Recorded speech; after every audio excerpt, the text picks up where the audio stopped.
पर आपके साथ में आंचल श्रीवास्तव। आदेश की राजनीति से जुड़ी एक बड़ी और भावनात्मक तस्वीर राजधानी दिल्ली से सामने आई है।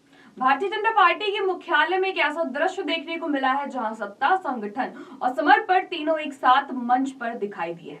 बीजेपी को मिला नया राष्ट्रीय अध्यक्ष और ये जिम्मेदारी संभाली है नितिन नवीन ने, जो अब भारतीय जनता पार्टी के 12वें राष्ट्रीय अध्यक्ष बन चुके हैं।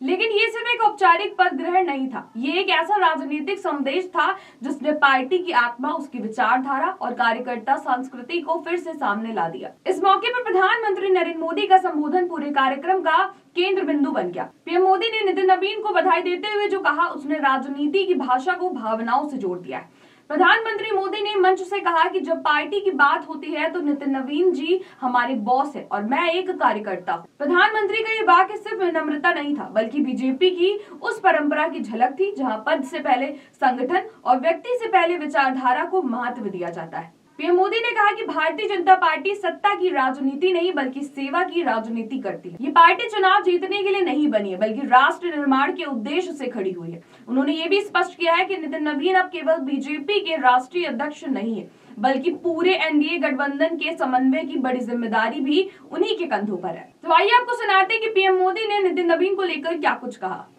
लोगों को लगता होगा कि नरेंद्र मोदी देश के प्रधानमंत्री है, तीसरी बार प्रधानमंत्री बने, 50 साल की छोटी आयु में मुख्यमंत्री बन गए, 25 साल से लगातार हेड ऑफ द गवर्नमेंट रहे हैं। ये सब अपनी जगह पे हैं,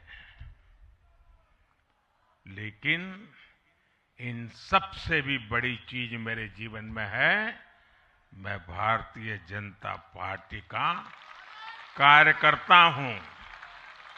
ये सबसे बड़ा गर्व है।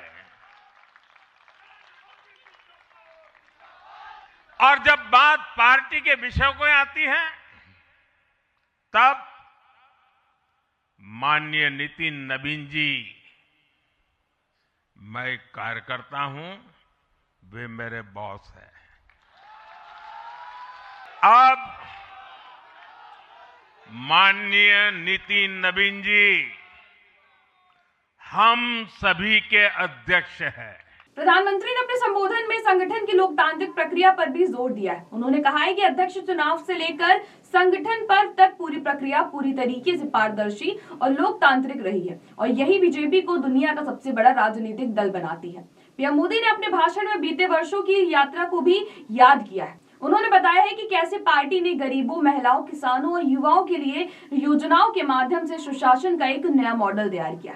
नॉर्थ ईस्ट का उल्लेख करते हुए प्रधानमंत्री ने कहा कि जो क्षेत्र कभी विकास की मुख्यधारा से दूर था, आज वो आत्मविश्वास के साथ आगे बढ़ रहा है। इसके साथ ही प्रधानमंत्री मोदी ने आने वाले 25 वर्षों के विजन पर भी बात रखी। एक ऐसा भारत जो विकसित हो, आत्मनिर्भर हो और वैश्विक नेतृत्व की भूमिका निभाए। कार्यक्रम में जब नितिन नवीन मंच पर आए तो उनके शब्दों में आत्मगौरव नहीं बल्कि आभार और विनम्रता साफ दिखाई दी। उन्होंने कहा कि मैं एक साधारण कार्यकर्ता हूँ, पार्टी ने मुझे जिस भरोसे के साथ ये जिम्मेदारी दी है उसके लिए मैं नतमस्तक हूँ। नितिन नवीन ने प्रधानमंत्री मोदी का विशेष रूप से धन्यवाद करते हुए कहा कि उन्होंने हमेशा दूर से देखा है कि किस तरह प्रधानमंत्री राष्ट्र सेवा में स्वयं को पूरी तरह समर्पित रखते हैं। उन्होंने एक व्यक्तिगत स्मृति साझा करते हुए बताया कि गुजरात आनंद में हुए कार्यक्रम के दौरान उन्होंने पहली बार प्रधानमंत्री को इतने करीब से देखा था, जहां मोदी जी हर व्यक्ति की बात गंभीरता से सुन रहे थे। नितिन नवीन ने कहा कि उस दिन उन्हें समझ आया कि कोई नेता तब महान बनता है जब वो जनता की भावनाओं को खुद से जोड़ लेता है। अपने संबोधन में नितिन नवीन ने पार्टी के ऐतिहासिक संघर्षों को भी याद किया है। तो आइए आपको सुनाते कि नितिन नवीन ने क्या कुछ कहा। हम लोगों ने लंबे समय से कुछ नारे को, भाजपा के कार्यकर्ता, हमारे जनसंकाल के कार्यकर्ता लगातार कुछ नारे को गढ़ते थे। रामलल्ला हम आएंगे, मंदिर वहीं बनाएंगे, जहां हुए बलिदान मुखर्जी वो कश्मीर हमारा है, एक देश में दो विधान, दो प्रधान, दो निशान नहीं चलेगा।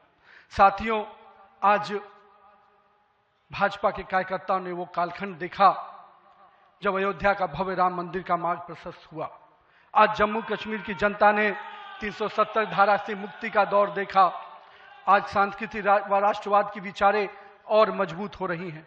साथियों, मुझे याद है अब वो समय जब हम लोग आज श्रीनगर के लाल चौक पर तिरंगा लहराते देखते हैं तो गर्व की अनुभूति होती है।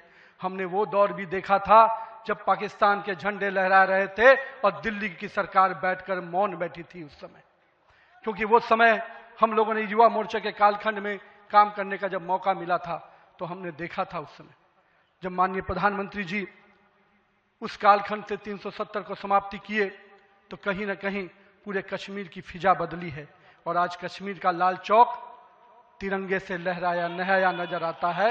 ये परिवर्तन हमारे देश में आया है।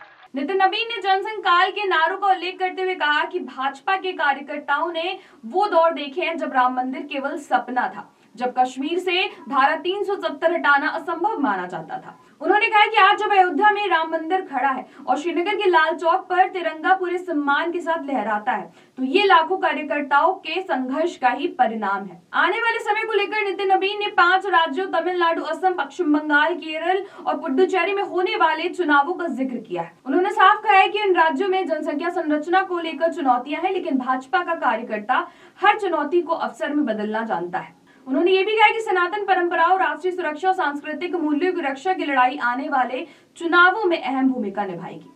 तो आइए आपको दिखाते हैं कि नितिन नवीन ने क्या कुछ कहा। अगले कुछ महीने में तमिलनाडु, असम, बंगाल, केरल और पुडुचेरी में चुनाव होने जा रहा है और वहां की डेमोग्राफी की पूरी चर्चा हो रही है। किस प्रकार से बदले हुए डेमोग्राफी में वहां चीजें बदल रही हैं और हमारे लिए अपने आप में एक चुनौती है, लेकिन हम पूरी तरह से आश्वस्त हैं कि भाजपा का कार्यकर्ता अपने संघर्ष और परिश्रम के बल पर इन 5 राज्यों में सशक्त भाजपा का नेतृत्व प्रदान करने जाएगा।